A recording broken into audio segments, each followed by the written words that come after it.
বাংলার বিখ্যাত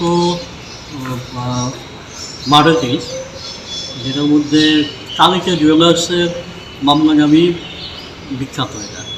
তো এটার মধ্যে দুজন আসামি, সুমিত চৌধুরী এবং সুমিত বণিক, তাদের গত ডেটে হিয়ারিং ছিল এবং হিয়ারিংয়ের পরে আজকে রায় দিয়েছে। রায় দিয়ে দুজনকেই বেকসুর খালাস করে দিয়েছে হাইকোর্ট।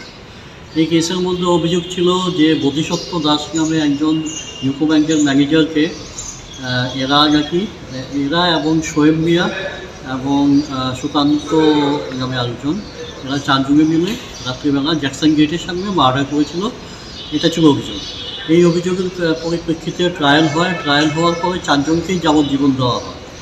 এর আগে শোয়েব মিয়া এপিল হাইকোর্টের মধ্যে বরখাস্ত হয়ে যায়। ট্রায়াল কোর্ট যে যাবজ্জীবন দিয়েছিল হাইকোর্ট সেটা বহাল রাখে।